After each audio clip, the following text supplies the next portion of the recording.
Bismillahirrahmanirrahim. Alhamdulillahirabbil alamin wassalatu wassalamu ala sayyidina Maulana Muhammadin wa ala alihi wa ashabihi wa man tabi'ahum bi ihsanin ila yaumiddin.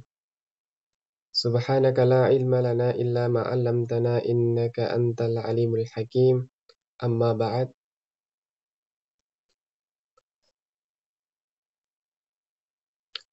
Saya ucapkan selamat datang dan selamat bergabung untuk teman-teman semuanya. Kami mohon maaf atas keterlambatannya dan insya Allah hari ini kita pertemuan perdana dengan kitab Mabadi Durus Al-Arabiyah, yang mana kitab Mabadi Durus Al-Arabiyah ini dituliskan oleh Syekhu Syuyukhina, yaitu guru-guru kami di Al-Azhar Asy-Syarif, yaitu Syekh Muhammad Muhyiddin Abdul Hamid. Apakah suara saya bisa didengar dengan baik? Khair Ustaz. Tamam.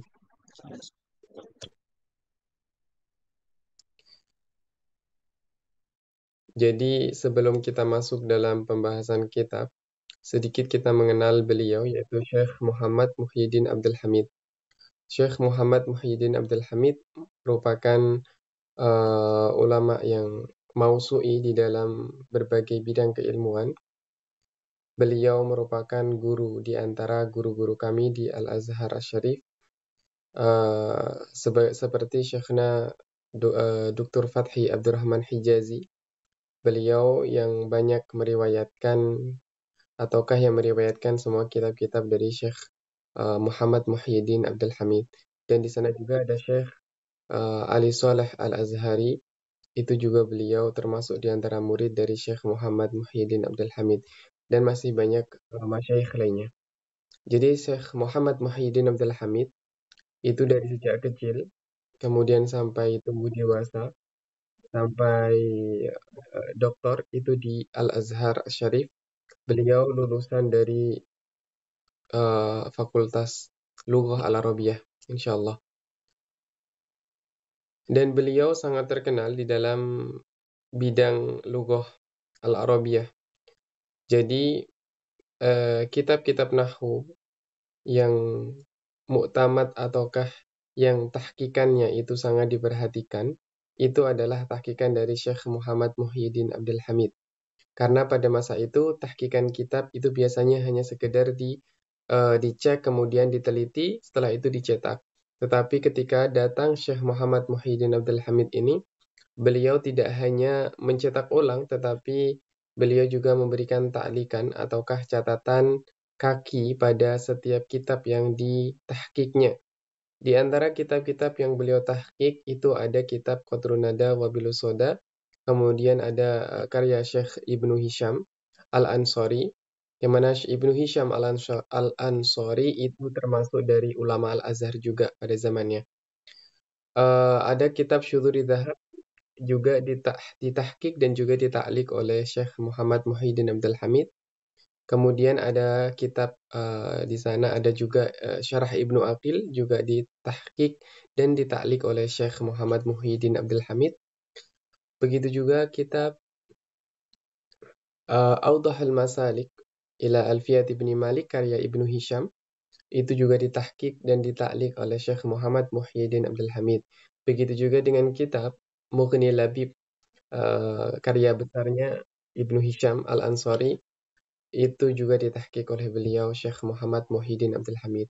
Akan tetapi di dalam kitab Mughni Labib itu beliau tidak memberikan ta'likan sebagaimana yang ada di dalam kitab-kitab sebelumnya. Begitu.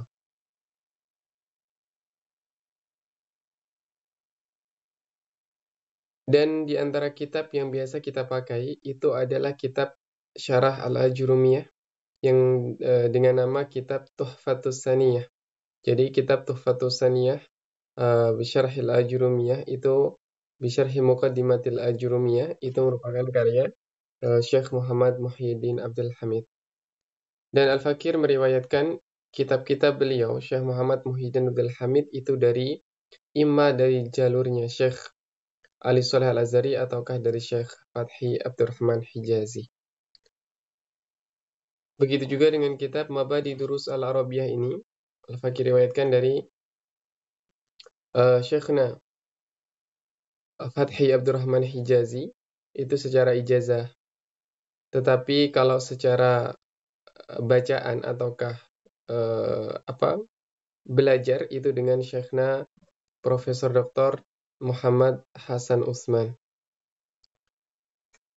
Dan beliau mendapatkan dari Syekh Fathi Abdurrahman Hijazi.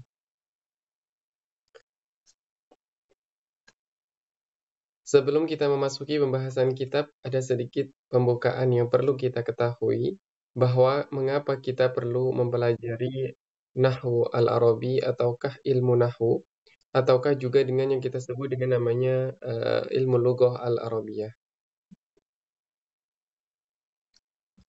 Pertama, kita sebagai umat muslim itu memiliki dua sumber hukum yang sangat utama, yaitu Al-Quran dan Al-Hadis Asy-Syarif. Al-Quranul Karim dan Al-Hadis Asy-Syarif itu sampai kepada kita dengan bahasa Arab. Yang mana bahasa Arab itu memiliki banyak sekali alat untuk bisa memahaminya. Ketika kita ingin memahami sebuah jumlah ataukah kalimat, jadi kalau kita ingin memahami sebuah kalimat, maka kita memerlukan yang namanya adalah ilmu untuk mengetahui letak dari fa'il, kemudian fi'il, ataukah kata kerja, ataukah subjek, predikat, objek, itu kita perlu untuk mengetahuinya. Jadi sebelumnya saya mohon maaf, nanti ketika saya berbicara mungkin agak berpikir, karena saya memerlukan tarjamah di dalam bahasa Indonesia. Karena seringnya mengajar dengan bercampur bahasa Arab, jadi ketika mau berbicara dengan bahasa Indonesia, saya membutuhkan untuk berpikir terjemah dalam bahasa Indonesianya. Jadi bahasa Arab, ataukah ilmu bahasa Arab, yang diantaranya ada Nahwu, kemudian ada Sharaf, kemudian ada Balaghah. Balaghah itu ada 3. Ada ilmu ma'ani, kemudian ada ilmu bayan, kemudian ada ilmu badi', dan di sana juga ada ilmu arud dan qafiyah. Di sana ada ilmu istiqaq, kemudian ilmu dalalah, ilmu wada' dan yang lainnya. Itu sangat dibutuhkan sekali oleh pelajar ilmu syar'i. Baik mereka yang mempelajari ilmu hadis, ataukah yang mempelajari ilmu tafsir, ataukah yang mempelajari ilmu fikih, ataukah yang mempelajari tentang akidah filsafah. Maka mereka sangat membutuhkan dengan namanya Lughah Al-Arabiyah. Oleh sebab itu, Lughah Al-Arabiyah kita kenal sebagai ilmu wasilah, ataukah ilmu alah, karena ilmu ini dijadikan sebagai alat untuk kita sampai kepada pemahaman yang sahih di dalam Al-Quran dan Al-Hadis Asy-Syarif. Maka hal yang pertama yang harus kita ketahui sebetulnya adalah ilmu sarf. Ilmu sarf itu berkaitan dengan kata per kata atau kalimah per kalimah. Jadi kalimah itu artinya di dalam bahasa Indonesia adalah kata. Kalau jumlah atau kalam itu disebut dengan namanya kalimat. Jadi kita akan mengenal kata per kata dari setiap jumlah yang ada di dalam bahasa Arab, ataukah kalimat yang ada di dalam bahasa Arab, kita perlu mengetahui kata per kata. Kemudian dari kata per kata itu, kita juga perlu tahu apakah kata itu dia sebagai kata kerja. Apakah kata kerja dia adalah aktif, ataukah kata kerja dia pasif. Atau yang kita kenal dengan namanya apakah dia mabni lil ma'lum, apakah dia mabni lil majhul. Kemudian kita perlu mengetahui apakah fi'il tersebut itu fi'il yang bermakna adalah madi, artinya lampau, ataukah fi'il tersebut bermakna sekarang, yang artinya al-hal atau al-hadir, ataukah makna fi'il tersebut ataukah kata kerja itu dia bermakna mustaqbal atau yang akan datang. Kita juga perlu untuk mengetahui hal tersebut. Apakah lafaz tersebut bermakna tempat ataukah lafaz tersebut bermakna waktu? Itu juga perlu kita ketahui. Maka itu kita pelajari di dalam ilmu shorof. Kemudian ilmu shorof itu kan lumayan rumit bagi sebagian orang. Maka ilmu shorof itu biasanya dibaca setelah ilmu nahwu. Tapi secara kaidah sebenarnya shorof itu harusnya didahulukan, kemudian baru belajar nahwu. Jadi kita belajar dulu tentang susunan atau bukan susunan, tapi penyusun dari sebuah kalimat ataukah sebuah jumlah. Ketika kita memiliki misalkan perkataan Ja'a Zaidun, Ja'a itu adalah fi'il madhi. Zaidun di situ sebagai fa'il isim zahir. Maka Ja'a di sini kita perlu tahu Ja'a ini asalnya dari mana.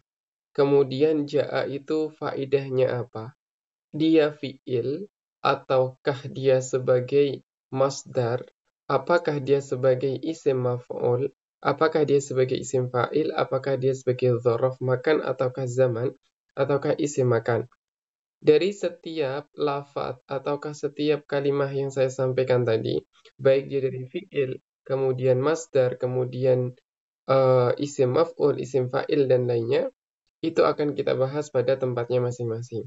Jadi di sini mungkin kalau ada sebagian yang belum tahu tentang apa itu fi'il, apa itu masdar, insya Allah kita akan bertemu uh, dengan apa pembahasan tersebut di dalam kitab Mabadi Durus Al-Arabiyah. Nah, kenapa saya memilih Mabadi Durus Al-Arabiyah?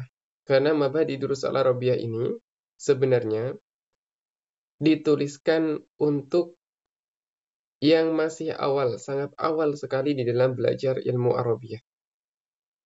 Apalagi di zaman kita, semakin hari, kemampuan seseorang di dalam memahami ilmu itu menurun. Sehingga para ulama yang datang mutaakhir itu biasanya akan menurunkan lagi derajat ataukah tingkat dari ilmu tersebut. Misalkan ketika di zaman Ibnu Hisham, kitab Qatrun Nada wa Bilusoda itu menjadi kitab untuk mubtadi ataukah tingkatan pertama di dalam nahwu. Tetapi zaman sekarang itu tidak bisa dipakai untuk orang yang pertama kali belajar di dalam ilmu bahasa Arab. Tetapi Qatrun Nada itu akan diletakkan di tingkatan atau tangga, imma tangga kedua setelah jurumiyah, ataukah tangga ketiga, atau bahkan bisa jadi tangga keempat. Begitu. Itu adalah Qatrun Nada wa Bilusoda. Kemudian Syekh Muhammad Muhyiddin Abdul Hamid, beliau menuliskan syarah atas Al-Ajurumiyah dengan namanya Tuhfatus Saniyah. Tuhfatus Saniyah itu sebenarnya pada zaman beliau itu juga dibuat sebenarnya untuk mubtadi. Tapi beliau mungkin melihat sebagian talibul ilm, sebagian santri, sebagian mahasiswa, ataukah sebagian penuntut ilmu, itu tidak mampu untuk sampai di dalam memahami kitab Tuhfatus Saniyah. Sehingga beliau pun menurunkan derajatnya, apalagi ketika melihat perkembangan zaman, semakin ke depan kemampuan seseorang di dalam memahami ilmu itu akan menurun, sehingga beliau pun menuliskan yang disebut dengan namanya kitab Mabadi Durus Al-Arabiyah. Dikenal dengan namanya Mabadi artinya adalah pengantar. Jadi di sini memberikan pengantar ataukah pendahuluan sebelum kita memasuki kitab setelahnya.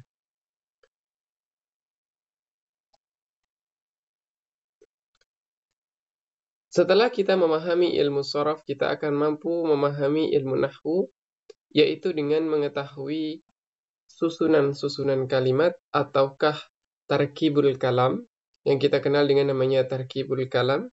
Manakah dia fi'il, manakah dia fa'il, manakah dia mubtada, manakah dia khobar, manakah dia tamyiz, manakah dia hal. Kita akan mengetahui semua itu. Kemudian ketika jumlah atau ketika kata per kata dari lughah al-Arabiyah itu sudah tersusun bagus, maka yang selanjutnya akan kita ketahui apa?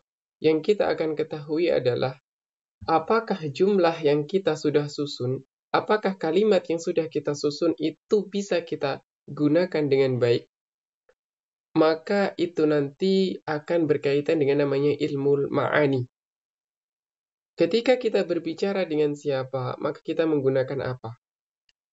Kemudian ketika kita sudah mengerti penggunaannya, maka yang perlu kita ketahui juga apakah jumlah ataukah kalam yang kita keluarkan dari lisan kita itu bisa dikatakan sebagai kalam hakiki, yang artinya kalam itu adalah asli, tidak mengandung majazi ataukah peribahasa ataukah majas.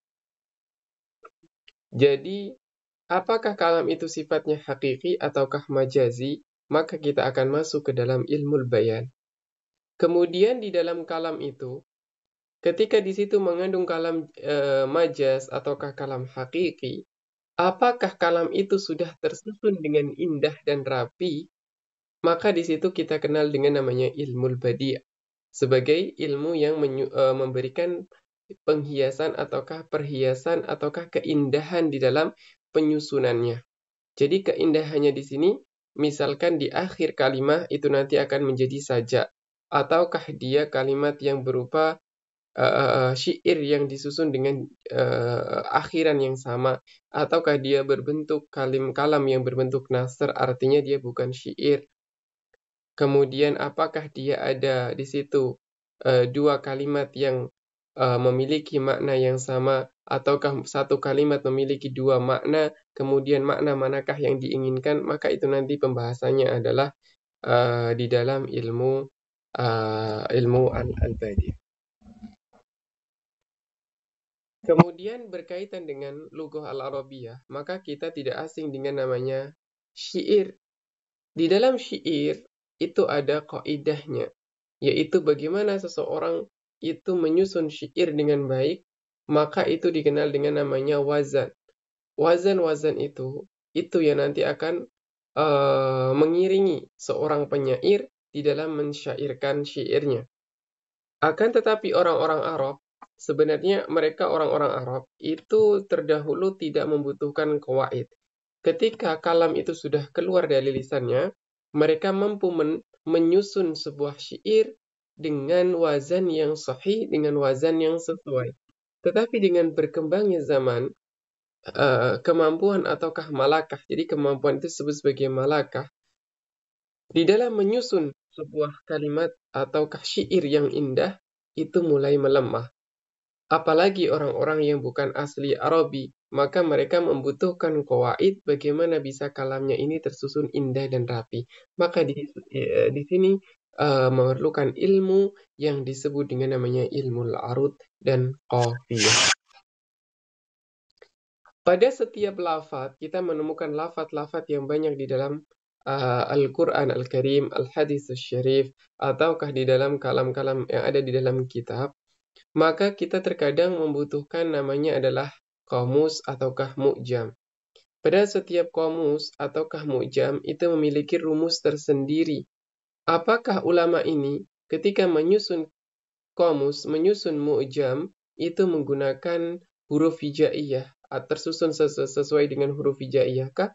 Ataukah tersusun dari misalkan dimulai dari huruf belakangnya, ataukah dari istiqaqnya? Itu semuanya ada rumusan masing-masing. Baik dia dari kitab misalkan Mu'jamul Ain dari Imam Al-Khalil Ahmad Al-Farahidi, ataukah misalkan Tajul Arus li Al-Murtada Az-Zabidi. Al-Imam Murtada Az-Zabidi ini juga termasuk daripada ulama Al-Azhar Syarif. Ataukah misalkan Lisanul Arab ataukah kitab Sihah lil Jauhari dan lainnya. Itu semuanya memiliki memiliki qawaid ataukah cara ataukah rumus untuk melihatnya. Tidak semuanya memiliki cara yang sama. Berbeda dengan kamus-kamus yang kita temui atau kita jumpai kamus muasir ataukah kamus kontemporer. Tamam? Kamus muasir ataukah kontemporer yang itu tersusun sudah berdasarkan kalimah yang kita inginkan. Misalkan kita menginginkan mustakhraj, kita akan langsung mendapatkan. Kemudian mustakhrij, kita akan langsung mendapatkan. Berbeda dengan kitab terdahulu, maka kalau kita ingin mengambil mustakhraj misal, maka kita harus mencari asal daripada kalimah tersebut, baru kita akan mendapatinya. Tamam. Kita langsung masuk ke dalam pembahasan al-kalimah wal kalam. Untuk PDF-nya mungkin bisa dibuka sendiri-sendiri. Saya akan langsung menampilkan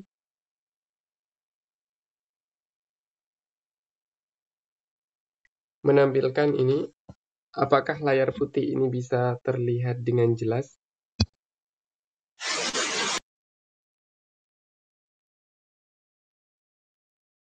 Ada layar putih nggak? Belum ada, Ustaz. Belum. Ya, Ustaz.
Belum terlihat juga?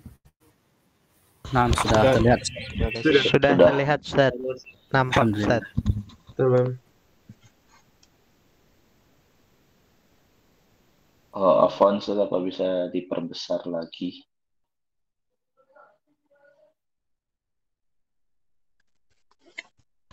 Bentar ya. Bismillahirrahmanirrahim.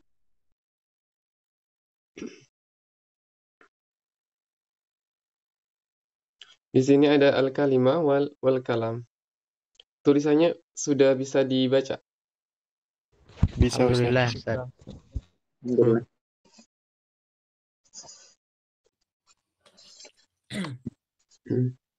Di sini disampaikan di kaidah Bismillahirrahmanirrahim. Qala al-mu'allif rahimahullahu taala nafa'ana bi wa bi ulumihi wa ulumi masyayikhina fid dharaini amin.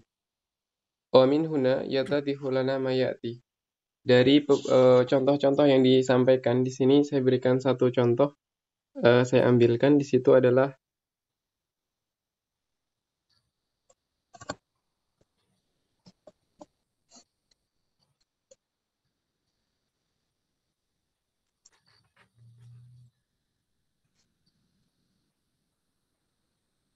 asyamsu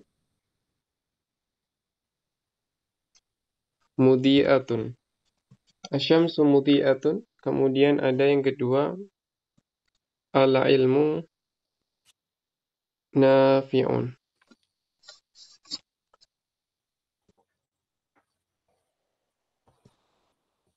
Al-kalimatu Al-kalimah, adapun kalimah, itu adalah lafzun mufradun yadullu ala ma'nan.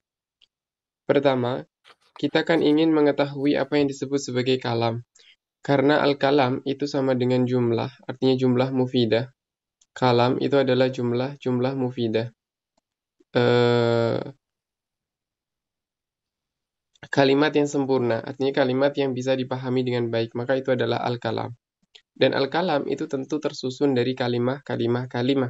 Jadi kalau kita punya kalimah plus kalimah plus kalimah, kemudian kalimah, nanti dia bisa menjadi sebuah kalam. Tamam, al-kalam. Kita contohkan adalah kita punya fi'il, kemudian kita punya fa'il. Maka ini nanti bisa disebut sebagai kalam. Apabila fi'il dan fa'il ini nanti menyusun sebuah kalimat yang indah ataukah yang sempurna. Contoh saya punya adalah ja'a zaidun. Ja'a zaidun.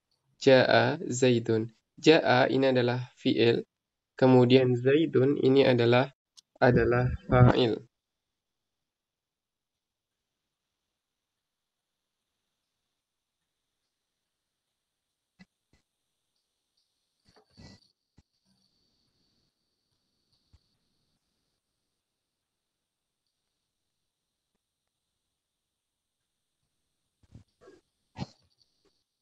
Ja'a zaidun.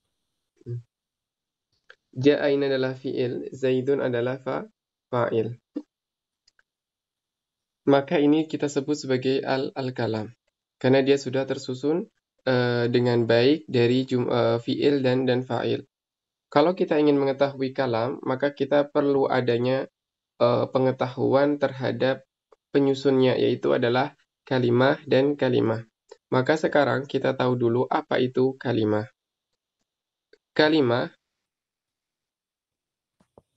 Kalimah adalah lafzun mufradun, yaitu lafaz yang mufrad.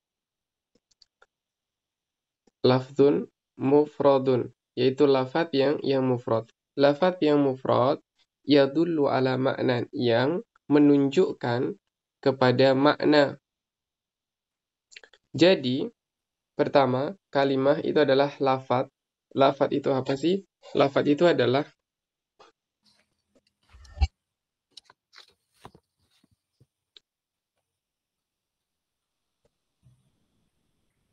sautun mushtamilun ala ba'di al-huruf al-hijaiyah. Lafzun, lafaz itu adalah suara yang mengandung huruf hijaiyah. Jadi di sini misalkan saya punya qalamun. Qalamun ini artinya adalah pena. Qalamun itu adalah pena. Kemudian misalkan saya punya baitun, itu adalah rumah. Qalamun pena, baitun itu adalah rumah. Sautun mustamilun ala ba'dil hurufi al-hijaiyah, yaitu suara yang mengandung huruf-huruf atau sebagian huruf-huruf hijaiyah, itu disebut sebagai lafzun. Begitu. Qalamun baitun. Maka kalau saya punya di sini adalah kata misalkan rumah. Apakah ini bisa disebut sebagai lafzun? Tentu tidak, karena dia tidak mengandung huruf hijaiyah.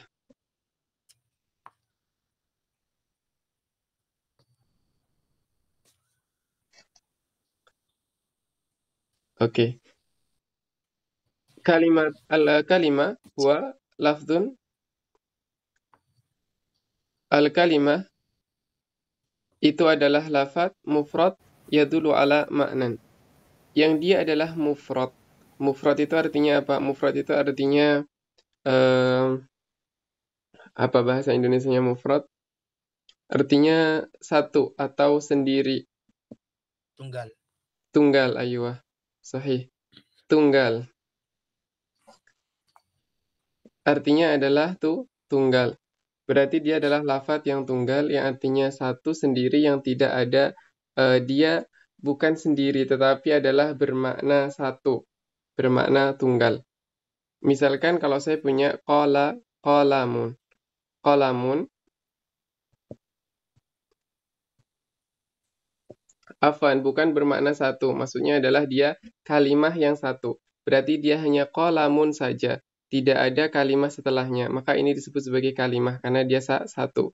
Qalamun. Kalau saya punya misalkan, misal ya, qalamu Zaidin. Maka di sini adalah ada qalam, ada Zaid. Maka ini disebut bukan lagi mufrad. Ini bukan lagi mufrad. Kenapa? Karena dia tersusun dari dua kalimah. Satu kalimah satu. Ini adalah kalimah kedua. Begitu. Jadi, baik dia memiliki makna satu, yaitu satu pena, ataukah dia memiliki dua pena, misalkan. Misalkan kita punya qalamani, maka dia tetap disebut sebagai mufrad. Artinya satu. Bukan maknanya, tetapi kepada lafadznya. Yadullu ala makna yang menunjukkan kepada makna. Jadi kalau dia menunjuk kepada makna. Kalau dia tidak menunjukkan kepada makna, maka di sini dia tidak dimaksudkan sebagai kalimah atau kalimah yang dimaksudkan di sini. Pembahasan lebih dalam nanti pembahasannya ada di kitab setelahnya ya. Di sini pembahasan yang ringan. Oke. Kita memiliki contoh di situ adalah asyamsu. Asyamsu. Kita punya contoh adalah al-mujtahidu. Al-syamsu, matahari, ini adalah satu kalimah. Kemudian al-mujtahidu berarti kita katakan dia satu kalimah. Kemudian ada faza. Ini juga satu kalimah. Faza artinya adalah menang. Hadara adalah satu kalimah. Hadara bermakna hadir. Radiya bermakna dia ridho. Kemudian ada taksuru artinya banyak. Kemudian ada yastafidu, yanalu, dan fi. Yastafidu artinya mengambil faedah. Kemudian ada yanalu artinya adalah memperoleh. Kemudian fi ini maknanya adalah di. Tapi dia berhubungan dengan tempat nanti. Ataukah bisa waktu juga.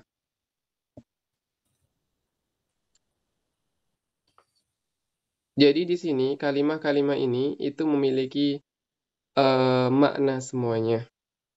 Jadi semuanya memiliki makna. Dan di sini Syekh Muhammad Muhyiddin Abdul Hamid ketika memberikan sebuah contoh itu tidak hanya memberikan contoh begitu saja tidak, tetapi beliau juga memberikan contoh secara lengkap.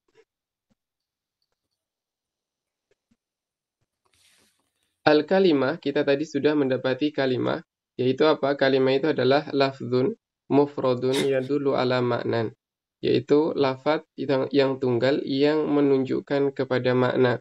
Di dalam lughah al-arabiyah itu ada 3. Yang pertama apa? Yang pertama adalah ismun, yang kedua adalah fi'lun, dan yang ketiga adalah harfun. Jadi ada ismun, ada fi'lun, ada harfun. Isim ini kita sebut sebagai apa? Isim ini adalah sepertinya nanti akan ada pembahasan isim. Jadi isim dia menunjukkan kepada makna tetapi tidak berkaitan dengan zaman. Dia menunjukkan kepada makna binafsihi dengan dirinya sendiri. Artinya apa? Artinya ketika saya sebutkan baitun mayadulu ala maknan binafsihi la yata'allaq bi zaman. Bait misalkan saya punya adalah rumah. Rumah ini bukan termasuk kata kerja. Dia kita sebut sebagai isim, yaitu kata benda. Dan dia juga bukan termasuk huruf. Jadi makna isim itu adalah kata benda yang dia tidak berkaitan dengan zaman. Ataukah kata yang tidak berkaitan dengan zaman dan memiliki makna dengan dirinya sendiri. Jadi seperti rumah, kita bisa mengerti makna bait itu adalah rumah tanpa kita membutuhkan penjelas dari yang lainnya ataukah qarinah, atau kita sebut sebagai qarinah dari yang lainnya. Itu sudah memiliki makna baitun. Dan dia bukan kata kerja, maka disebut sebagai ismun. Kalau fi'lun itu adalah ma yadullu ala maknan aidan binafsihi, tetapi dia berhubungan dengan azminah as-salasah. Jadi dia kata yang menunjukkan kepada makna binafsihi dengan lafadz itu sendiri sudah memiliki makna, akan tetapi dia berbeda dengan yang isim. Kalau isim itu dia tidak berkaitan dengan zaman, tetapi kalau fi'il itu berkaitan dengan zaman. Contohnya adalah hadara. Hadara itu artinya telah memukul. Maka pemukulan ini terjadi kapan? Sebelum sekarang. Artinya mungkin 1 menit yang lalu, ataukah 1 jam yang lalu, ataukah 2 bulan yang lalu. Yang penting dia adalah sesuatu yang lampau. Maka dia berarti adalah fi'il. Karena dari lafadznya itu sendiri sudah memiliki makna dan menunjukkan kepada makna, dan dia berkaitan dengan zaman. Zaman itu ada 3, yaitu imma zaman tersebut adalah zaman yang berhubungan dengan masa lampau, ataukah zaman sekarang, ataukah zaman yang akan datang. Kalau kita punya hadara, itu artinya dia memiliki makna telah hadir. Telah hadir artinya berarti adalah sebelum sekarang. Harfun, nah ini ma la yadullu ala ma'nan binafsihi wa innama bi ghairihi.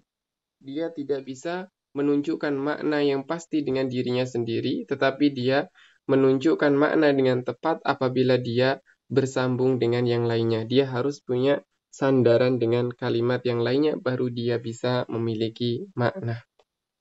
Contohnya adalah misalkan fi. Fi ini bermakna di. Di ini belum bisa dimaknai dengan baik ataukah bisa dipahami kecuali dia ada sandaran dengan kalimah ataukah lafadz sebelumnya ataukah sesudahnya.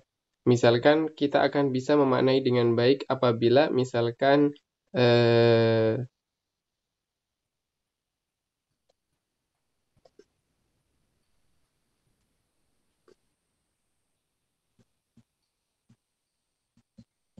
kana Zaidun fil baiti.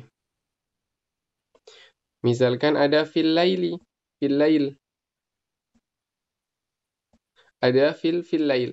Kalau fil lail berarti dia menunjukkan pada waktu. Tetapi kalau fil baiti di sini menunjukkan kepada tempat. Sehingga dia dikatakan tidak bisa memberikan makna binafsihi wa innama bi ghairihi, akan tetapi dia bisa memberikan makna atau menunjukkan kepada makna dengan yang lainnya, tidak bisa dengan dirinya sendiri. Kemudian kalau kita kembali kepada contoh yang dicontohkan oleh Syekh Muhammad Muhyiddin Abdul Hamid, di sini ada asyamsu, ada al-mujtahidu, ada faza, hadara radiyah, yastafidu, yanalu, dan fi. Maka di sini ada apa? Ada isim. Ada 2 isim yaitu asyamsu, al-mujtahid. Asyamsu bermakna matahari. Matahari tidak berkaitan dengan waktu. Al-mujtahid orang yang bersungguh-sungguh juga tidak berkaitan dengan waktu. Faza, hadara, radiyah, yastafidu, yanalu, ini semuanya adalah kata kerja yang berhubungan dengan waktu. Faza artinya telah memperoleh kemenangan atau telah memenang atau memperoleh kemenangan. Hadara itu telah hadir. Radiyah berarti dia telah ridho. Yastafid berarti dia yastafid ini menunjukkan hal atau sekarang. Yastafid itu menunjukkan sekarang. Yastafid artinya mengambil faidah ataukah beristifadah. Kenapa dikatakan sekarang? Apabila fi'il mudhari' itu dia tidak ada petunjuk yang menunjukkan kepada sesuatu yang terjadi di masa yang akan datang, maka dia bermakna hal. Karena di sini tidak ada petunjuk. Ini masih sifatnya adalah am. Yanalu artinya memperoleh. Kemudian fi ini termasuk salah satu contoh di antara contoh-contoh harfun. Sehingga Syekh Muhammad Muhyiddin Abdul Hamid itu menunjukkan Di antara kalimah itu, bukan di antara kalimah itu ada 3 loh. Apa saja? Ada isim, ada fi'il, dan juga ada harf. Selanjutnya ada al-kalam.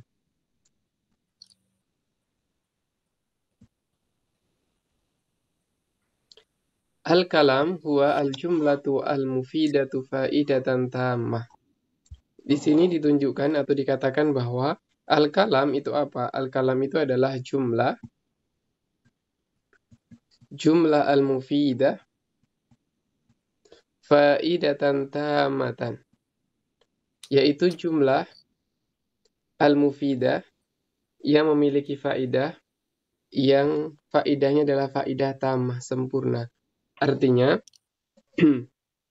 dia haruslah sempurna. Artinya apa sih sempurna? Maksudnya sempurna di sini ataukah yang tepat itu adalah apabila ketika kita berbicara itu pertama kita sebagai seorang yang berbicara itu sudah merasa bahwa apa yang kita sampaikan itu sudah selesai ataukah sudah menyampaikan atas apa yang kita inginkan. Kemudian seorang yang mendengar dari percakapan kita itu mereka bisa memahami secara umum, itu mereka bisa memahami tanpa mereka menunggu sesuatu lagi. Misalkan seandainya secara bahasa Indonesia, seandainya Zaid berdiri,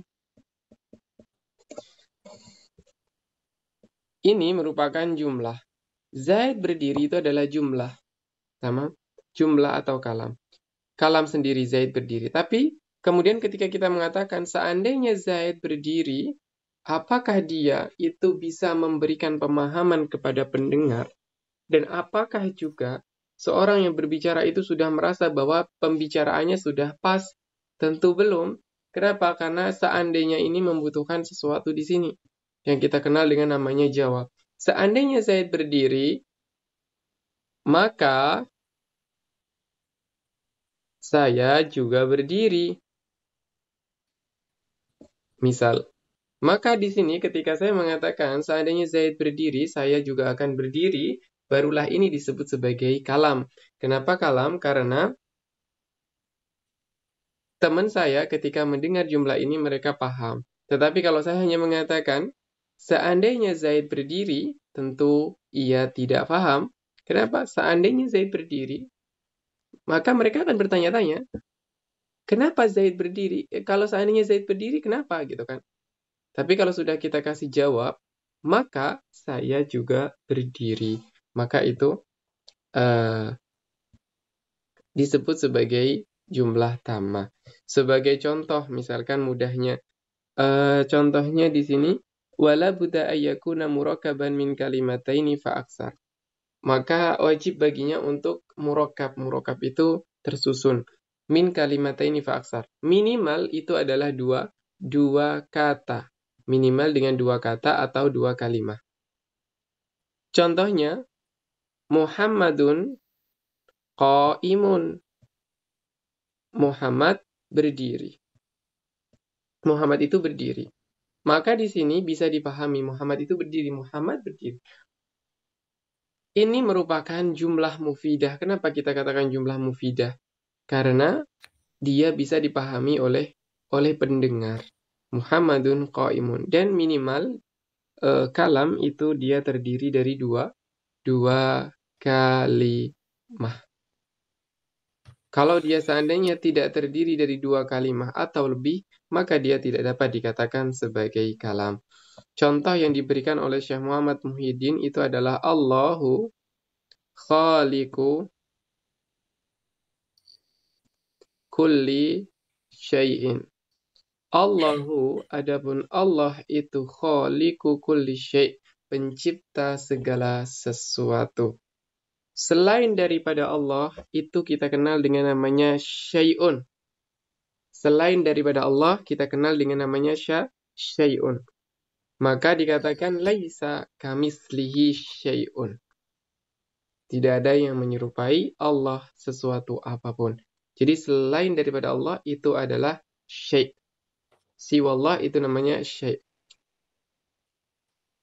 Dan Allah itu yang menciptakan segala sesuatu. Maka Allahu khaliqu kulli syai'in. Ketika dikatakan Allah itu pencipta segala sesuatu, tentu kita secara umum akan paham bahwasanya ini adalah kalam ataukah jumlah yang mufidah. Allah itu pencipta segala sesuatu. Mungkin ada yang tidak paham, misalkan anak kecil yang belum terlalu paham bahasa, tentu dia tidak paham. Tetapi penghukuman apakah ini dapat dipahami atau tidak itu adalah secara umum, bukan kepada pribadi seseorang ataupun orang-orang tertentu, tidak. Tapi secara umum. Contohnya lagi misalkan Muhammadun Rasulullah. Muhammadun ini kita belum berbicara mubtada khobar. Muhammadun, adapun Muhammad itu Rasulullah. Itu adalah utusannya Allah. Jadi Muhammad adalah utusannya atau utusan Allah. Utusan Allah Subhanahu wa ta'ala. Nabi Muhammad sallallahu alaihi wasallam adalah utusan Allah. Maka bisa kita katakan, ini juga bisa dikatakan adalah Allah adalah pencipta segala sesuatu. Jadi ini salah satu contoh di antara contoh-contoh yang ada. Nah, berkaitan dengan apa itu ciri-ciri isim, ciri-ciri fi'il, itu ada di kitab, nanti kita masuk dalam jurumiyah. Sepertinya Syekh Muhammad Muhyiddin tidak memberikan pembahasan tentang itu. Tidak apa-apa, nanti kita bahas kalau sudah saatnya. Yang terpenting kita tahu di sini ada Muhammad, ada Rasulullah, kemudian ada Allahu khaliqu kulli syai'in. Ini contoh yang diawali dengan isim. Kemudian contoh yang diawali dengan fi'il, misalkan Al-kitabu khairu samirin, contohnya Al-kitabu khairu samirin tetap isim. Al-kitabu khairu samirin. Di sini Alkitab ada dua makna. Bisa jadi Alkitab maknanya adalah Al-Quran, ataukah Alkitab bermakna kitab-kitab atau buku. Jadi Al-Quran itu sebaik-baik teman. Misalkan, kalau kita katakan Alkitab dalam maknanya Al-Quran, berarti Al-Quran itu adalah sebaik-baik teman. Kalau dikatakan Alkitabu khairu samirin. Yastamidul qamaru daw'ahu minasyamsi. Yusafiru Ibrahim. Kita ambil yang mudah. Yusafiru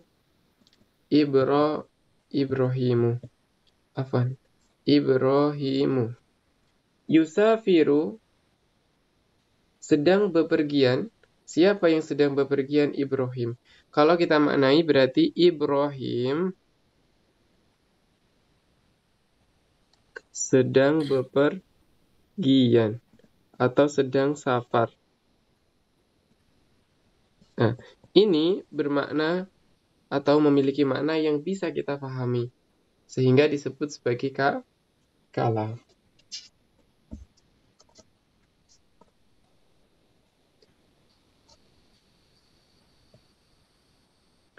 Selanjutnya ada pembahasan al-azminah. Apakah ada muskilah dari yang saya sampaikan tadi di dalam al-kalam wal kalimah? Ustaz, itu jumlah artinya kalimat ya. Al-kalimah wal jumlatu.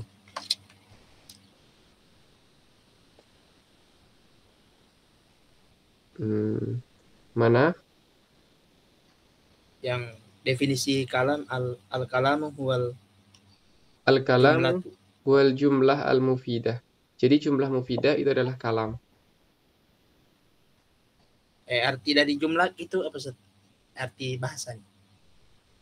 Bahasa Indonesia dari jumlah itu bisa kita katakan apa?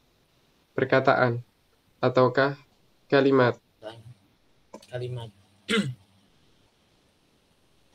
Iya, benar kan ya, di dalam bahasa Indonesia itu makna Iya. kata-kata tersusun sebagai kalimat, ya kan? Iya, Iya Ustaz. Ustaz. Iya. Nah, Ustaz. Afwan sudah lama tidak belajar bahasa Indonesia. Ustaz, mungkin bisa diartikan sebagai struktur kali ya Ustaz ya. Yang mana yang struktur? Huwal jumlah mufidah. Al-kalam huwal jumlah al-mufidah al-mufid faidatan tamah. Diartikan bagaimana? Jumlah itu Iya, al-jumlah itu sebagai struktur kalimat yang memberikan faidah begitu Ustaz. Bisa juga. Baik. Ustaz, Iya. berarti bisa dibilang kalau misalkan setiap kalam itu sudah pasti jumlah dan jumlah itu belum tentu kalam, gitu Ustaz. Bisa dikatakan bahwa setiap kalam itu pasti jumlah. Iya, sahih. Tetapi tidak setiap jumlah itu pasti kalam. Maknanya di sana ada jumlah yang ghairu mufidah. Tamam? Ada jumlah yang tidak mufid. Ada jumlah yang mufid.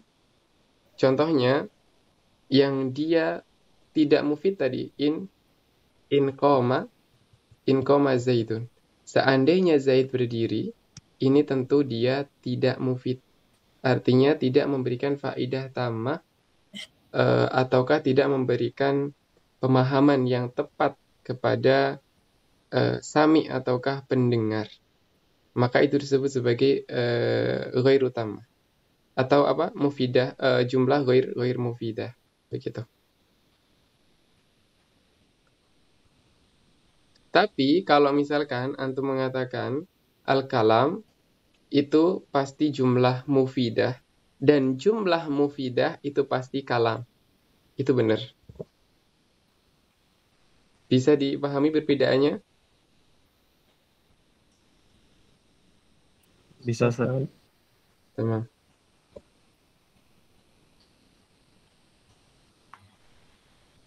Jadi jumlah itu ada yang mufidah, ada yang ghair mufidah. Dan ini yang disebut sebagai kalam. Maka jumlah mufidah itu kalam dan kalam itu jumlah mufidah. Jadi di sini sinonim. Jadi sama, maknanya sama. Tetapi kalau kita hanya mengambil jumlah, setiap kalam itu pasti jumlah, tetapi tidak setiap jumlah itu pasti kalam. Saya kira jangan ke mantiki dulu, nanti kasihan yang lain. Ya Ustaz. Lanjut. Jadi al-azminah ini adalah zaman atau masa atau waktu. Itu ada 3. Kita hanya mendapatinya 3. Atau masyaikh ulama dari zaman ke zaman hanya mendapati 3. Yang pertama adalah masa lampau. Kedua adalah hadir, yaitu masa sekarang, hal. Atau mustaqbal. Jadi di sini wa min dzalika yatadhihu lana ma yati al-azminatu salasatu. Jadi masa itu ada 3. Madin wa hadirun wa mustaqbal. Madin, hadirun, wa mustaqbalun. Madi itu maknanya adalah lampau. Hadir ini maknanya sekarang. Ini adalah lampau. Ini sekarang, mustaqbal itu akan datang. Nah, apa itu madi? Jadi batasannya madi dan mustaqbal itu adalah sekarang. Sekarang ini sebagai batas. Sekarang berarti sekarang saya berbicara, sekarang di detik ini juga, itu adalah sekarang. Maka apa yang sudah terlampaui beberapa detik, beberapa menit yang lalu atau yang lampau, maka itu disebut namanya adalah madi. Dan yang akan datang setelah perkataan, itu berarti dia adalah mustaqbal. Az-zamanul madi, adapun zaman yang lampau, huwa al-waqtul ladzi madha, yaitu waktu yang telah berlalu, wan qadha, dan berakhir wanqadha dan berakhir qabla zamani takallum, sebelum waktu berbicara. Jadi 1 detik sebelum saya berbicara itu namanya madhi. Kalau saya sudah berbicara itu namanya sekarang. Wa zamanul hadir huwal waqtu alladhi yahsulul kalamu fih. Adapun zaman hadir, zaman sekarang itu maknanya apa? Yaitu waktu yang yahsul atau berlangsung kalam tersebut. Jadi berlangsungnya kalam atau waktu terjadinya perkataan, waktu terjadinya pembicaraan itu adalah waktu sekarang. Az-zamanul mustaqbal berarti waktu huwal waqtul ladzi ya'ti ba'da waqti takallum. Apa? Waktu yang datang ba'da waqti takallum. Setelah saya berhenti berbicara, maka itu adalah mustaqbal. Contohnya saya mengatakan keluar dari rumah. Maka perbuatan dia keluar dari rumah itu akan terjadi kapan? Setelah pembicaraan saya selesai. Karena sebelum saya berbicara, dia tidak akan mengerjakan perbuatan itu. Keluar dari rumah. Kalau saya hanya keluar, keluar itu masih memiliki makna yang waham atau makna yang belum jelas. Bisa jadi keluar kemana atau kemana, masih banyak ihtimalat ataukah kemungkinan. Jadi sebelum kalam itu selesai, maka perbuatan itu tidak dikerjakan. Jadi waktu itu ada 3, ada madin, hadir, wa mustaqbal. Saya berikan contoh hadara Muhammadun. Muhammad telah hadir. Artinya perbuatan hadir atau perbuatan datangnya Muhammad itu terjadi sebelum saya berbicara. Maka ini berarti madhi. Yahduru Muhammad. Maka bermakna Muhammad datangnya sekarang. Sekarang dia lagi datang gitu. Sekarang sedang hadir. Berarti yang dimaksudkan adalah sekarang. Yahdur adalah sekarangnya. Kemudian kalau misalkan mustaqbal itu bermakna adalah yang akan datang. Di sini berbicara tentang masalah azminah atau waktu, bukan berbicara apakah dia fi'il madhi, apakah dia fi'il mudhari', apakah dia fi'il amr. Tamam. Sayahduru Muhammad. Muhammad akan datang. Kalau dikatakan Muhammad akan datang, berarti kapan dia datangnya? Setelah saya selesai bicara, karena akan datang. Begitu. Jadi, berkaitan dengan zaman, itu ada 3, madhi, hadir, wal mustaqbal. Ini bukan bicara tentang fi'il, tapi berbicara tentang zaman. Karena tadi sebelumnya kita sudah berbicara bahwa kalimah itu ada 3, ada isim, ada fi'il, ada harf. Fi'il, isim tidak berkaitan dengan zaman, selamat, oke. Fi'il berkaitan dengan zaman, dan zaman itu ada 3, yaitu adalah madhi, hadir, dan mustaqbal. Ada permasalahan di bagian azminah.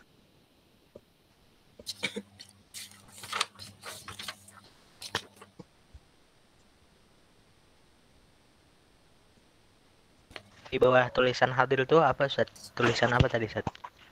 Di bawah hadir sekarang hal. Kadang kita mengatakannya hal. Atasnya. Oh, hal. Ya. Di waktu hal. Syukran. Halian mana sekarang?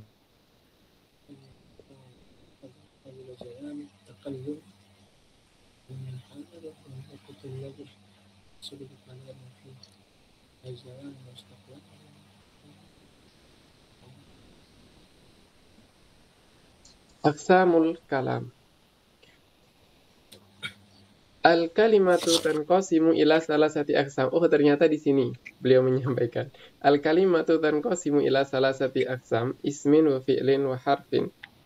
Jadi kalimat itu terbagi menjadi 3 macam. Pertama adalah isim, fi'il, dan harf. Ihsan ismul maf'ul biharf. Iya. Nah, di judul itu adalah aqsamul kalam.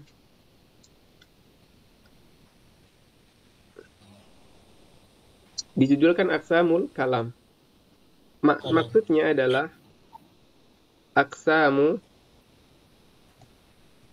ajza'il kalam.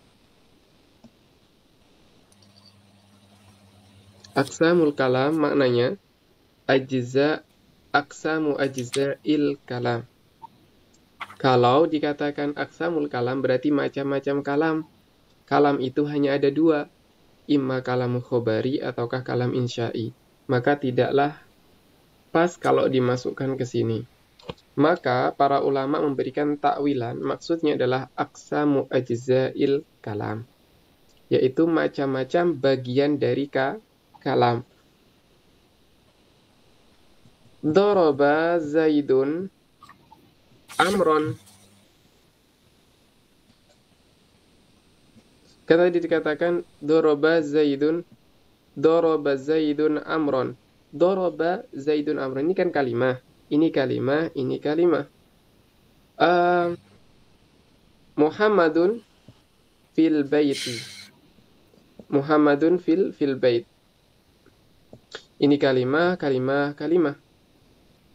Maka yang dimaksudkan itu adalah aqsam, macam-macam, ajza yaitu bagian-bagian ini, dan ini, bagian-bagian al-kalam.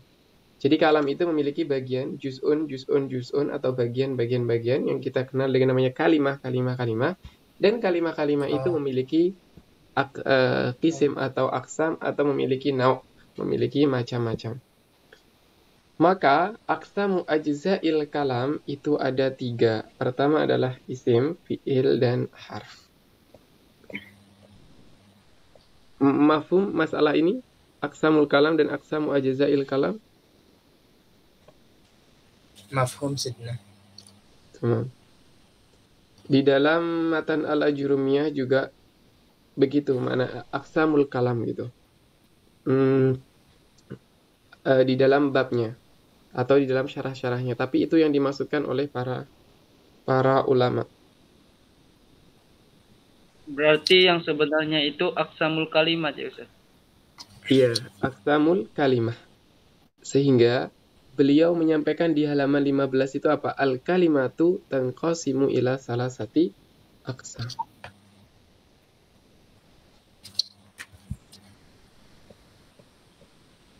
Kalau di kitabnya Ibnu Hisham itu menggunakan aqsamul kalimah, selesai. Oke. Al-ismu kullu kalimatin yusamma biha insanun. Isim itu apa isim? Yaitu setiap kata yusamma biha yang dinamakan dengan kata tersebut. Siapa yang dinamakan dengan kata tersebut? Insan, manusia, atau hayawan, ataukah hewan, ataukah jamat, benda yang tidak hidup, misalkan batu, au ayyu syai'in akhar, ataukah yang lain selain daripada benda-benda yang mati itu, misalkan jin. Sawa'un kunna nusyahiduhu au natasawwaruhu bil aqli, baik kita melihat dengan mata kepala kita ataukah hanya natasawwaruhu atau hanya kita membayangkan saja bil akli dengan akal. Contohnya apa? Al-jannah. Al-jannah kita hanya membayangkan dengan akal kita. Kita belum mampu untuk melihatnya. Jadi al-ismu adalah kullu kalimatin, setiap kalimah yusamma biha yang dinamakan dengannya, ai dengan kalimah tersebut atau dengan kata tersebut, yaitu siapa saja ada di sana, insan, manusia, hayawan ataukah hewan. Hayawan ini mencakup 2, yaitu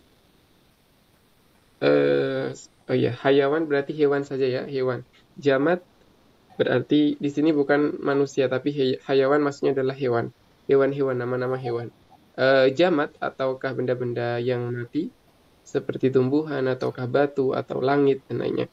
Au ayyu syai'in akhar, atau selain daripada yang 3 itu tadi. Sawa'un kunna nusyahidhu, baik kita sudah pernah melihatnya atau bisa melihatnya, au natasawwaruhu bil aqli, atau hanya kita membayangkan saja sebagaimana surga, kita hanya membayangkan. Sedangkan fi'il itu adalah setiap kullu kalimatin, setiap kata dalat ala husuli syai'in, yang menunjukkan kepada perolehan atas sesuatu.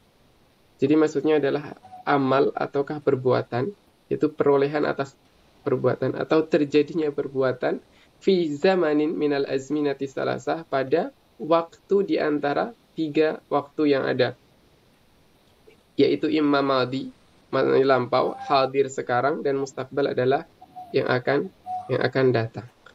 Ini beliau menggunakan takrif yang bukan biasa dipakai oleh ulama nahwu, karena ini adalah di bidayah atau di permulaan belajar, jadi beliau menggunakan bahasa yang lebih dekat gitu. Al-harf, sedangkan huruf itu adalah setiap kalimah, kullu kalimatin la yadharu ma'naha fi nafsiha, yang dia tidaklah muncul atau nampak atau bisa kita lihat maknanya fi nafsiha, dengan dirinya sendiri. Artinya bi, coba bi itu maknanya apa? Maka bi ini akan bermakna apabila dia dengan yang lainnya. Wa yadharu ma'naha idzan dhamma ghairuha ilaiha. Maka dia bisa muncul maknanya apabila bersatu dengan yang lainnya, ataukah yang lainnya itu bersatu dengannya.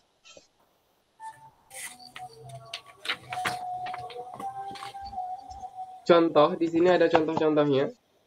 Contoh dari isim, ada nama, yaitu Khalidun. Khalid itu nama orang. Hison adalah kuda.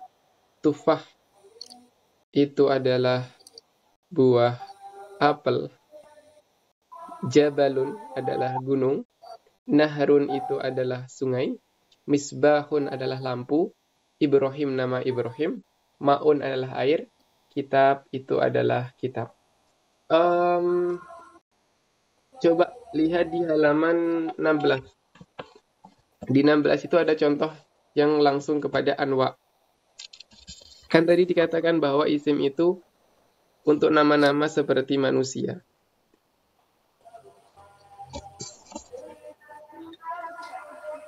Bisa dipakai untuk manusia.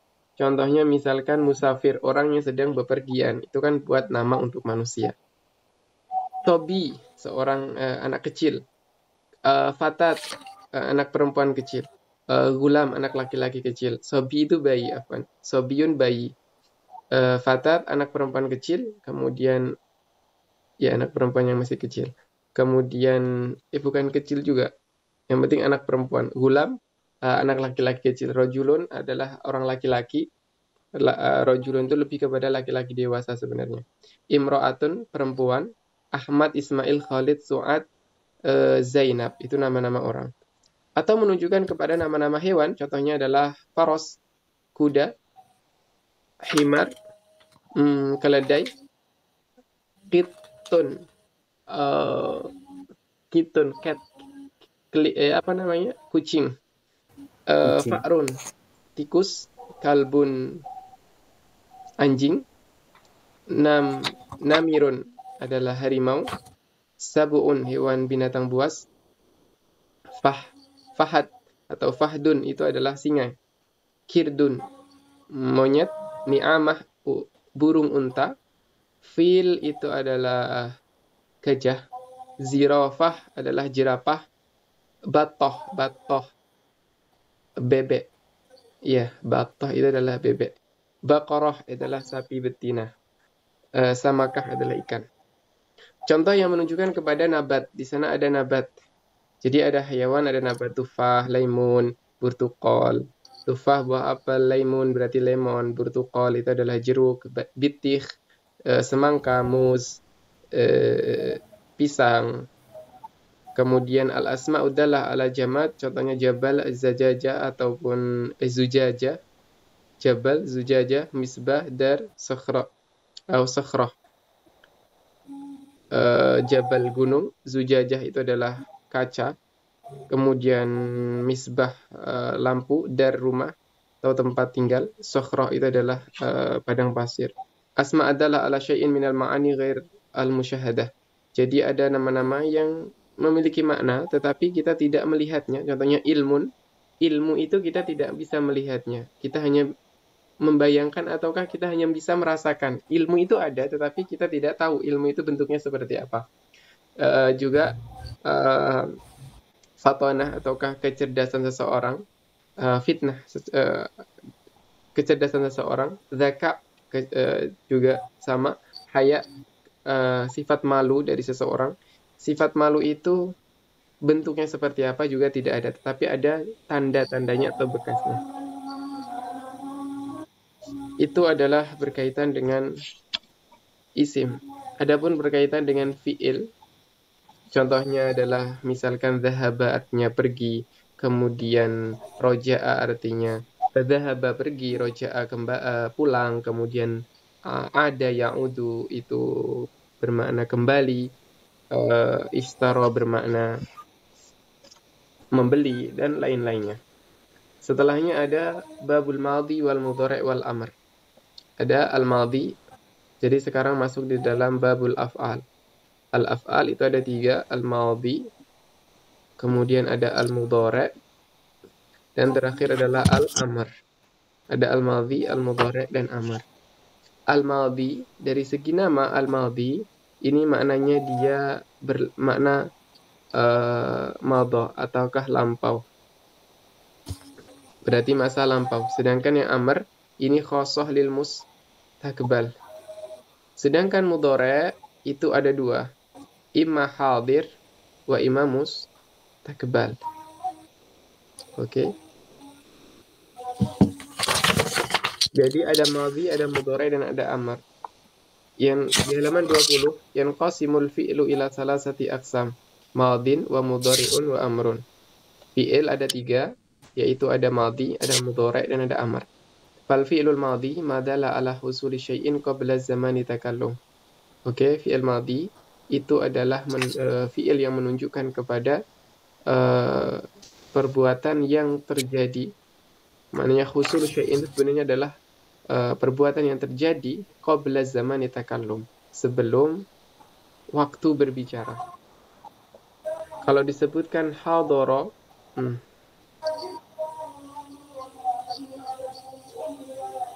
hadara Zaidun, maknanya Zaid itu telah hadir sebelum saya berbicara. Oke. Kalau mudhari' itu apa? Madalla ma yadullu ala husuli syai'in fi zamani takallum aw ba'dahu. Yaitu perbuatan itu ada, terjadi, imma atau baik itu ketika saya berbicara ataukah setelah saya berbicara. Ini hadir ya, bukan madhi. Hadir. Baik sekarang atau yang akan datang. Kalau sekarang itu berarti misalkan yahduru Muhammadun. Tapi kalau mustaqbal berarti saufa boleh. Saufa yahduru Muhammad. Wa saufa nuslihim nara. Kenapa Allah menggunakan wa saufa nuslihim nara? Karena itu akan terjadi nanti setelah hari kiamat. Jadinya masih lama. Ya Allah katakan saufa nuslihim nara. Tapi kalau seandainya kadang-kadang ada Allah mengatakan sesuatu yang sebenarnya itu terjadi masih lama, tapi kok menggunakan menggunakan sin saja, itu menunjukkan dekatnya hal tersebut, ataukah hal tersebut akan benar-benar terjadi. Kalau mustaqbal berarti dia ada sesuatu yang menunjukkan fi'il tersebut akan terjadi di masa yang akan datang. Contohnya dengan menggunakan sin ataukah saufa.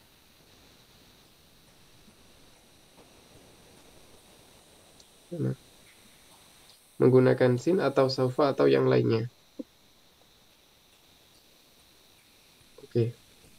Kemudian di sini ada contohnya fi'il amr. Fi'il amr itu terjadi pasti akan setelah saya berbicara atau setelah mutakalim berbicara. Oh iya, al-mudhari' wa ma yadullu ala husuli syai'in fi zamani takallum aw ba'dahu wa la budda an yakuna mabdu'an bi ahadi hurufil mudhara'ah al-arba'ah. Dan bagi fi'il mudhari' wajib dia diawali dengan 4 huruf mudhari'ah, dikenal dengan namanya huruf mudhari'ah yang tersimpan di dalam kata-kata di dalam kata anaitu. Ada hamzah, ada nun, ada ya dan ada ta. Misalkan yahduru berarti ada ya. Ahduru berarti ada alif atau hamzah. Kemudian ada nahsulu atau nahduru berarti ada nun. Jadi kalau fi'il mudhari' itu wajib harus ada 1 di antara 4 huruf yang ada di anaitu. Al-hamzatu wan nunu wal ya'u wat ta' yajma'uha qauluka anaitu. Wal amru ma yutlabu bihi husulu syai'in ba'da zamani takallum. Sesuatu yang diminta. Apa yang diminta bihi dengan sesuatu itu tadi atau dengan fi'il tersebut. Ma adalah fi'il yutlabu bihi. Maknanya ma di situ berarti adalah fi'il, perkataan, Ma di situ lebih kepada perkataan. Boleh dikatakan sesuatu yang diminta dengan sesuatu itu maknanya adalah kata. Kata perintah. Itu adalah kata-kata perintah. Al-amru itu maknanya adalah kata perintah. Yang terjadi kapan? Terjadi husulu syai'in ba'da zamani takallum, setelah berbicara. Contohnya udkhul. Kalau saya katakan udkhulul bait. Apakah orang itu sudah masuk rumah? Tentu belum. Maka dia masuk rumah setelah saya katakan udkhul bait. Masuklah rumah. Uktubid darsa atau uktub ad-darsa. Maka orang itu belum menulis. Berarti dia akan menulis setelah saya katakan uktub ad-darsa. Tulislah pelajaran. Kenapa? Kalau saya menyuruh sesuatu, tandanya sesuatu itu belum dikerjakan. Kalau sudah dikerjakan, yang nggak ada faedahnya, saya menyuruh untuk dikerjakan. Apakah ada muskilah di dalam al-af'al as-salasah?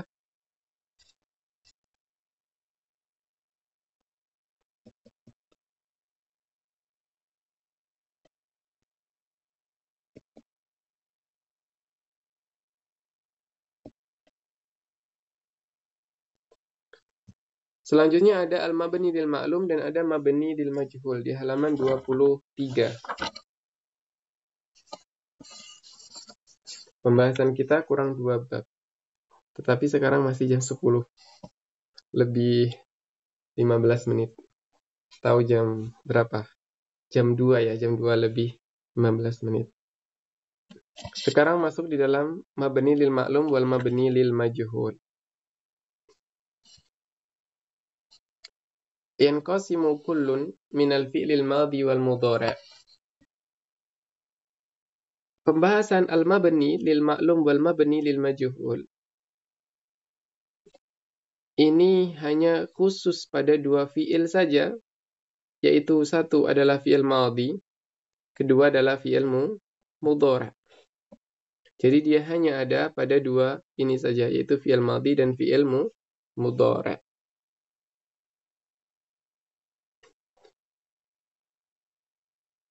Dua ini terpecah menjadi 2. Imma dia, baik dia mabni lil ma'lum ataukah dia bisa jadi mabni lil majhul.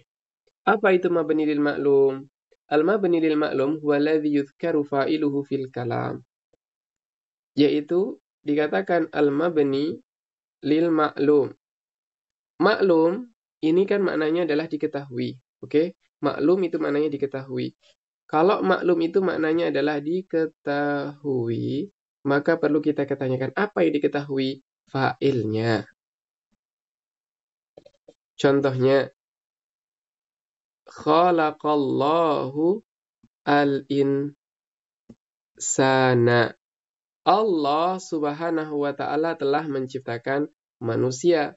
Maka khalaqa di sini fi'ilnya adalah mabni lil ma'lum. Fi'il madhi mabni lil ma'lum. Kenapa lil ma'lum? Karena fa'ilnya ada, yaitu Allah subhanahu wa ta'ala. Qara'a Muhammadun al-Qur'ana. Maka qara'a di sini mabni lil ma'lum. Kenapa ma'lum? Karena di situ ada fa'il yang berupa Muhammad. Muhammad di sini bukan nabi ya. Muhammad kalau di sini digunakan contoh-contoh itu nama Muhammad Artinya bukan Nabi Muhammad sallallahu alaihi wasallam. Kemudian kalau mabni lil majhul, dari kata-kata al-majhul kita tahu majhul itu maknanya tidak diketahui. Tidak diketahui. Apanya yang tidak diketahui? Fa'ilnya. Tidak diketahui bisa kita katakan tidak disebutkan. Nah, ini. Maknanya adalah tidak disebutkan. Jadi lil majhul ini lebih kepada tidak disebutkan di dalam jumlah. Kenapa tidak disebutkan? Kenapa kita lebih menggunakan makna tidak disebutkan? Ai lam yuzkar. Ai maknanya ai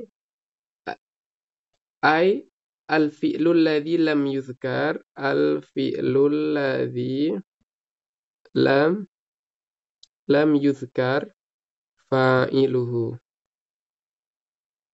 Walladzi la yuzkaru fa'iluhu fil kalam. Tamam, sama. Jadi al-mabni lil majhul itu adalah al-fi'lul ladzi lam yuzkar fa'iluhu. Adalah fi'il yang tidak disebutkan fa'ilnya. Nanti saya bahas kenapa tidak dikatakan tidak diketahui aja. Maknanya tidak diketahui tapi disebutkan. Nanti kita bahas. Tadi kita punya contoh di sini adalah khalaqallahul insana.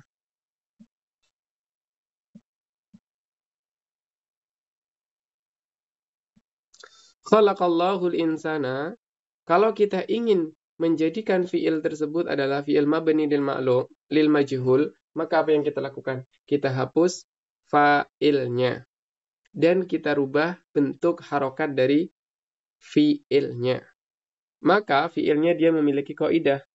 Idza buniyal fi'lu lil majhuli wajaba an tataghayyara suratuhu. Jika fi'il itu dibina atau dibangun dengan majhul, maknanya tidak disebutkan fa'ilnya, maka wajib an tataghayyara suratuhu, maka bentuk syakal ataukah fi'il tersebut harokatnya harus berubah. Fa in kana madhiyan, jika dia fi'il madhi, dumma awwaluhu wa kusira ma qabla akhirih. Dumma awwaluhu wa kusira ma qabla akhirih. Tadi saya punya khalaqa. Maka kalau di dumma awwaluhu berarti khu, kemudian kusira ma qabla akhir berarti li qa. Yang berubah hanyalah di depan dan di sebelum akhir. Khuliqa. Dan fa'ilnya dihadaf, maka menjadi khuliqal insanu. Coba teman-teman perhatikan khuliqal insanu. Khuliqal insanu, apakah tidak diketahui fa'ilnya? Diketahui jelas. Siapa yang menciptakan manusia? Allah. Diketahui kan fa'ilnya? Hanya saja di dalam jumlah itu tidak disebutkan. Kenapa tidak disebutkan? Li ilmi bihi. Karena sudah diketahui. Dan ini min babil bukan qasar tetapi ijaz. Untuk meringkas kalam. Karena sudah diketahui fa'ilnya, Allah fa'ilnya. Maka ketika disebutkan khuliqal insanu, itu disebutkan karena fa'ilnya sudah diketahui dengan jelas bahwa itu adalah Allah subhanahu wa ta'ala. Maka maksud dari al-mabni lil majhul adalah lam yuzkar, ay maknanya tidak disebutkan fa'ilnya. Itu alasannya kenapa dikatakan tidak disebutkan, bukan tidak diketahui, tapi tidak disebutkan. Qara'a Muhammadun al-Qur'ana. Nah, berbeda dengan ini, kalau kita katakan quri al-Qur'anu, mungkin belum diketahui siapa yang membacakannya. Yang penting quri'a telah dibaca, quri'a al-Qur'anu. Oh iya, kan tadi fi'ilnya kan sudah berubah. Dumma awal huwa kusira ma qabla akhir. Kemudian fa'il itu kan dihapus.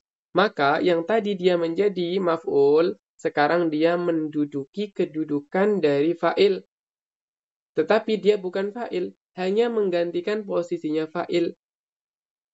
Begitu. Karena fa'il tidak ada, maka posisinya perlu digantikan. Siapa yang menggantikan? Ya maf'ul tadi. Karena maf'ulnya di khalaqallahul insana, itu adalah al-insan, maka al-insan sekarang menggantikan kedudukan fa'il. Maka dia pun memiliki harokat ataukah i'rabnya fa'il. Menjadi khuliqal insanu. Asal dia khalaqallahul insana. Quri'al Qur'anu. Karena asal dia qara'a Muhammadun al-Qur'ana. Muhammadnya dihadaf, dihapus. Kemudian qara'a menjadi quri'a karena dumma awaluhu wa kusira ma qabla akhir. Maka dia menjadi al-Qur'anu. Menempati kedudukannya Muhammad. Sekarang coba kalau dia fi'ilnya mudhari'. Wa in kana mudhari'an dumma awaluhu wa futiha ma qabla akhirih. Kalau dia mudhari', maka adalah apa? Dumma awaluhu wa futiha ma qabla akhirih.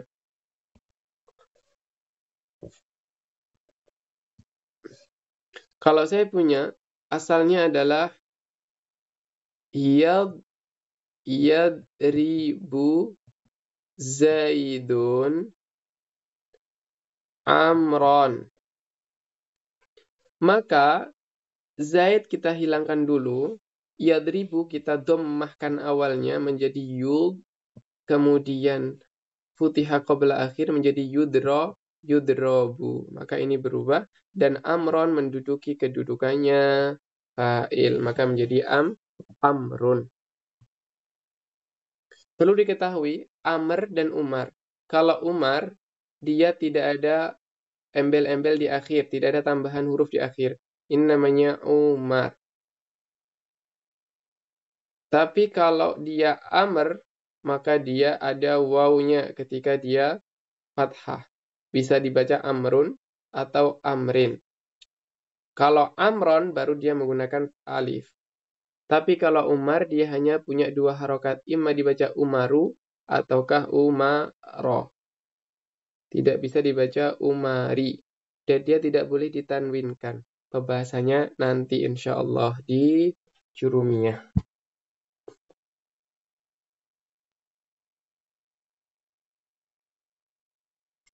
Tamam. Adakah permasalahan di dalam mabni lil maf'ul dan mabni lil majhul? Jadi fi'il madhi apapun, itu dia akan berharokat fathah. Tapi juga ada kalanya sukun. Misalkan istakhroja. Coba saya berikan contoh ya. Istakhroja. Ini kan istakhroja. Maka caranya gimana? Dumma awaluhu berarti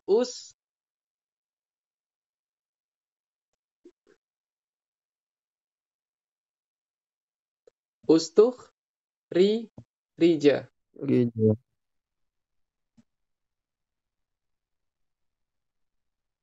Duriba, qutila. Berarti menjadi rija. Tak di sini, dia mengikuti harokat sebelumnya. Karena di awal dia didomakan, maka tidak dibaca ustah, tapi ustukhrija.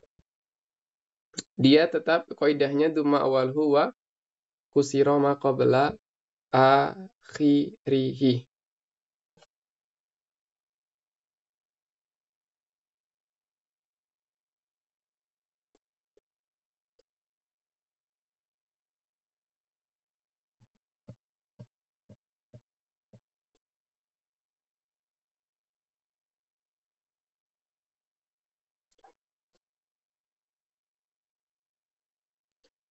Dan ketika misalkan di sini ada fastukhrija. Afan, yang menjadi patokan harokat itu adalah yang huruf harokat yang pertama. Harokat pertama itu ada pada huruf ta. Sedangkan alif ini adalah dia harokatnya bisa berubah-ubah tergantung dengan sebelumnya. Misalkan di sini ada fa, maka dia fastukhrija.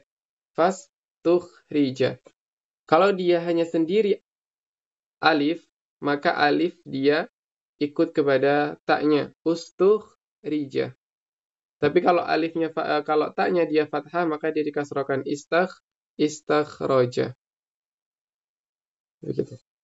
Di sini kalau misalkan fa awalannya fa, contohnya fastukhrija dumma awaluhu wa kusira ma qabla akhir. Jadi yang didomahkan adalah huruf yang berharokat atau huruf yang pertama kali berharokat, yaitu huruf ta. Dan kusira ma qabla akhir adalah huruf ra. Kalau kita punya yastakhriju, maka yang kita lakukan apa? Yustakhraju.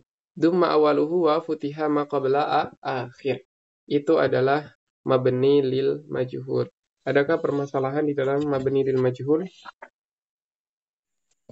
Oh, Ustaz, bagaimana kalau kalimat ikhtarosa?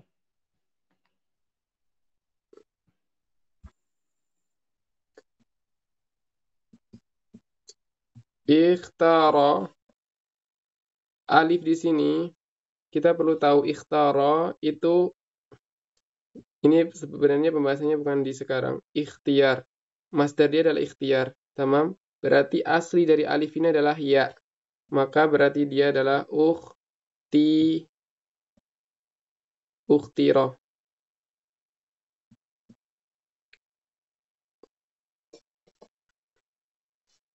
Dia pakainya ukhtira. Alif di sini dia bukan alif sebagaimana alif yang ada di istakhraja. Berbeda. Tetapi alif ini juga dia akan berubah ketika dia ada huruf sebelumnya. Misalkan ada fa, maka dia akan menjadi fakhtira. Begitu. Wallahu a'lam.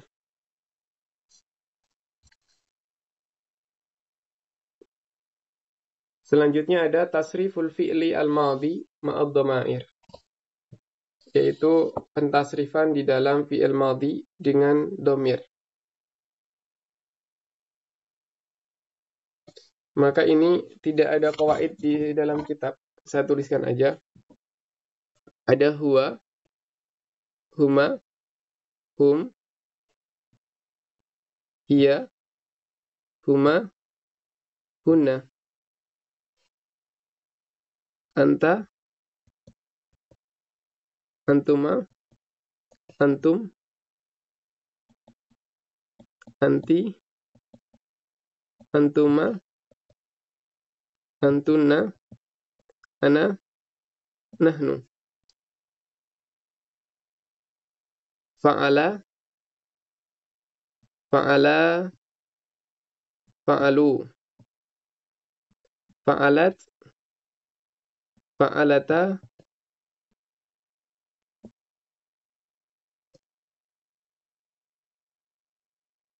fa'alna.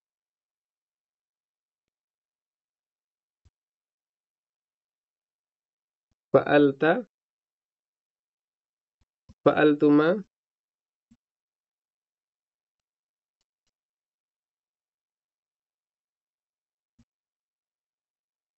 fa'altum, fa'alti, fa'altuma,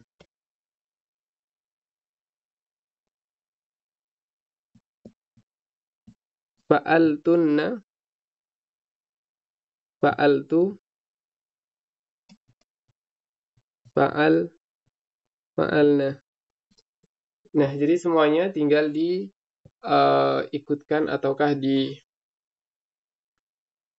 dikiaskan dengan kaidah ini.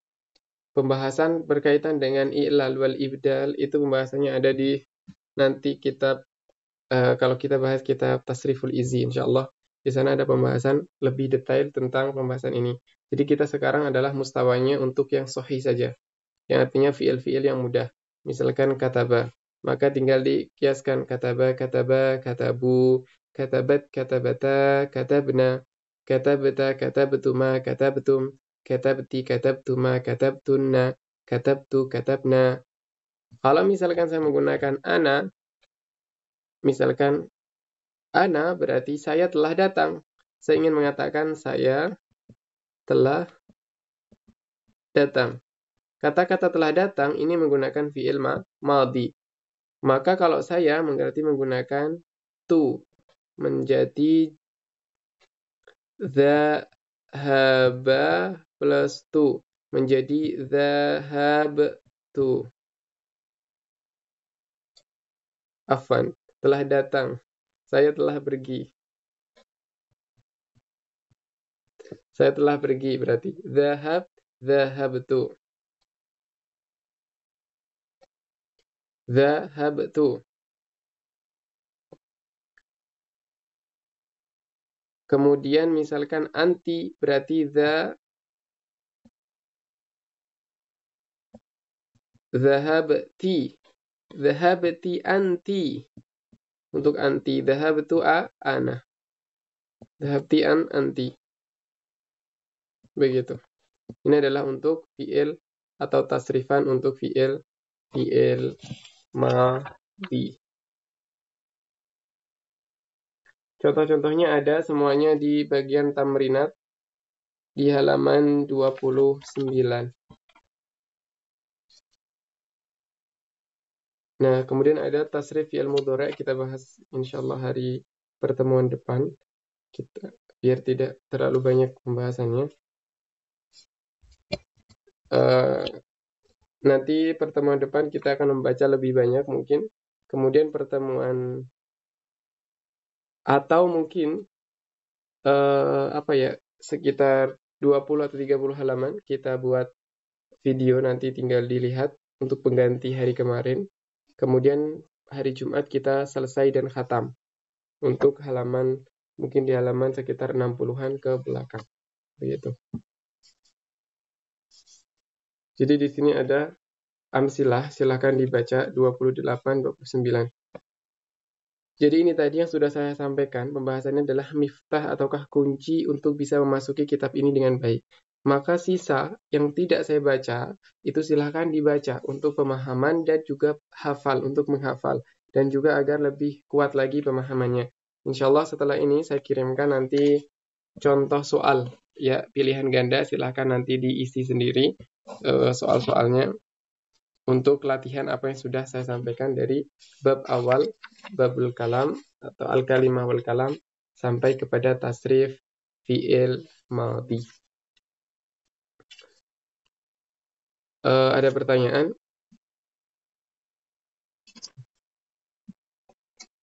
Karena pembahasan kita selesai, maka akan mungkin tadi Ustaz tentang huruf. Ya.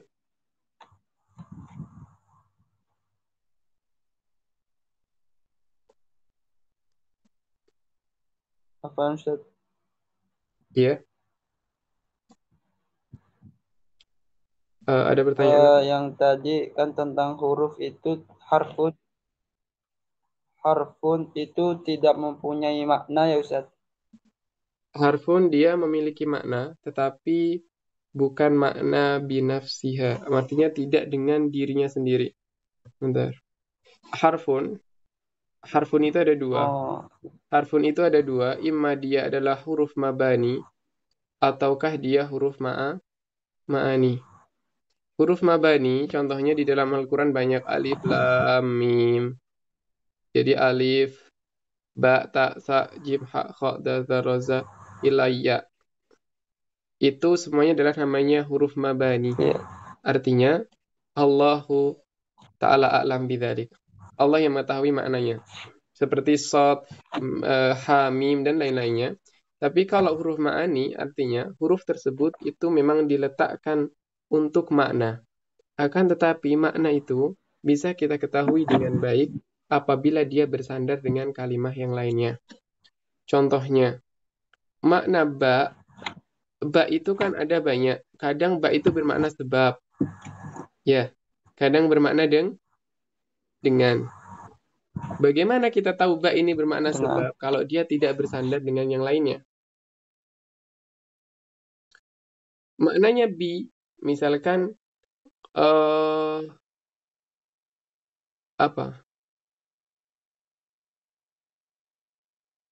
misalkan adalah katabtu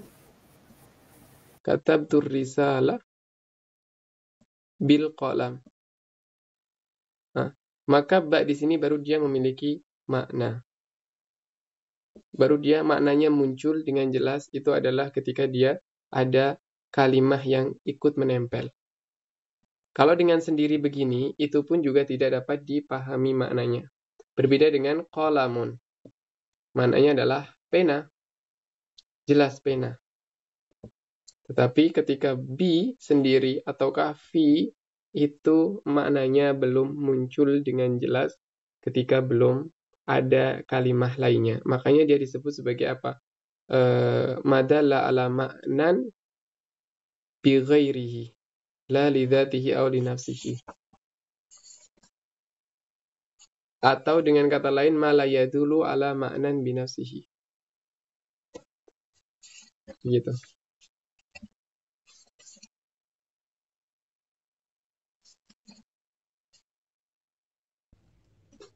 Di bawah itu apa, Ustaz? Nah, syukran. Di bawah bayani itu apa bacaannya, Ustaz? Ada yang lain? Di atas kolamun itu, Ustaz. Apa bacaannya, Ustaz? Ini alif lam mim. Oh. Iya. Jadi huruf mabani mulai dari alif, ba, ta, sa, jim, ha, kha, ila ya. Itu namanya huruf mabani. Nanti ada kemiripan antara huruf ma'ani dengan mabani. Contohnya harful ba. Ini kan huruf ba saja. Tapi kalau di mabani dia tidak memiliki makna karena dia al-ba. Sedangkan di sini adalah memiliki makna bi. Bi dia memiliki makna. Kadang bil musahabah, kadang lisababiyah, dan lainnya.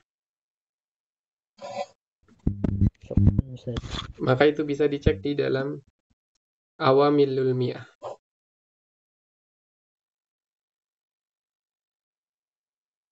Untuk ma'ani.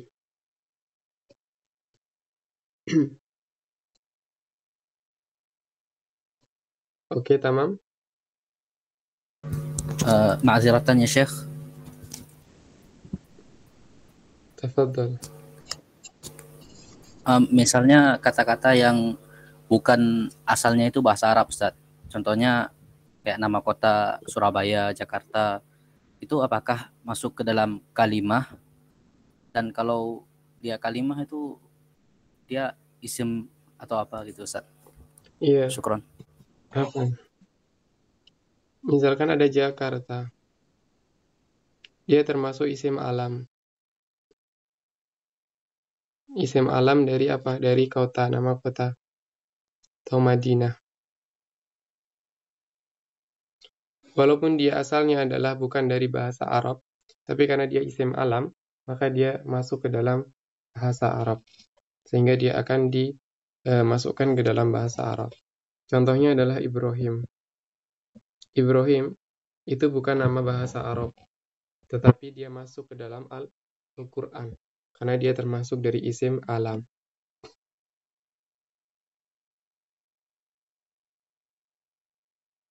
Dan dia merupakan nama gitu.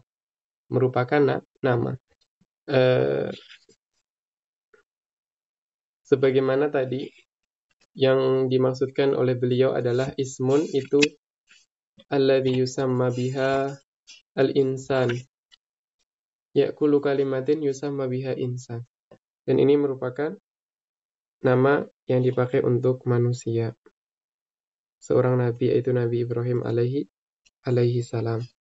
Ada juga Ismail. Ini juga nama ajam atau bukan Arabi. Dan itu juga dipakai di dalam Al-Quran. Yang kita kenal dengan namanya musta'arab. Menjadi musta'arab. Diarabkan. Maksudnya diarabkan dia adalah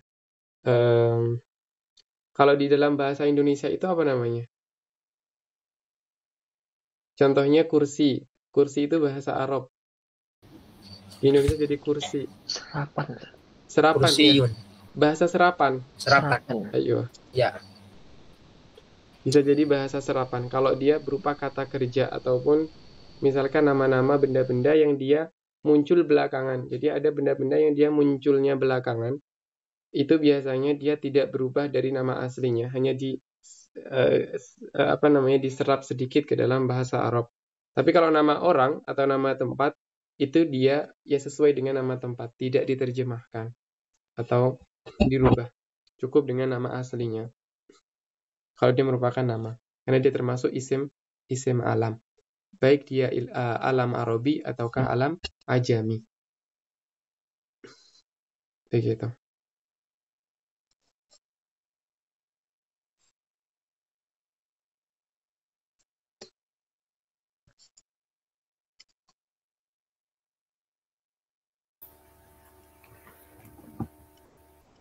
Ustadz izin bertanya. Tadi kita membahas soal fi'il mudhari, di mana maknanya itu adalah yang hadir dan mustaqbal. Nah, salah satu contohnya yaitu yahduru. Apakah dengan kata yahduru itu sudah bisa mewakilkan makna yang akan datang atau harus ditambah saufa atau sin dulu? Kalau misalkan kita mau mengatakan coba dibahasakan Indonesia dulu. Saya akan hadir. Misal ya, saya akan hadir. Kalau hanya mengatakan saya akan hadir dan dia tidak mengatakan kapan saya akan hadir. Kalau ingin memberitahukan bahwa saya akan hadir dalam waktu dekat, maka menggunakan sa. Berarti sa'ahdur. Kalau ingin menyampaikan bahwa saya akan datang mungkin agak lama dikit, baru dia mengatakan saufa ahdur, insyaallah. Kalau dengan menggunakan ahdur, ini tidak cukup. Baru dia akan bisa menggunakan selain sin atau saufa apabila ada kata petunjuk, yaitu berupa kata petunjuk di sini bukan isim isyarah, yang saya maksud adalah kata yang menunjukkan kepada waktu. Contohnya anak ahdur godan, ahduru godan, godan. Nah, dengan adanya godan, ini sudah menunjukkan sesuatu itu terjadi kapan? Besok. Atau mungkin ahdur ba'da qalil. Berarti itu juga menunjukkan akan datang. Wallahu ta'ala a'lam bishawab.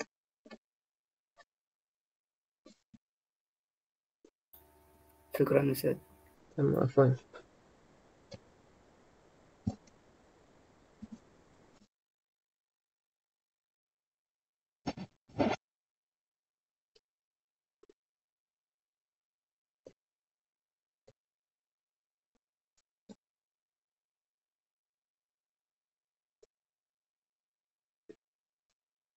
Tamam.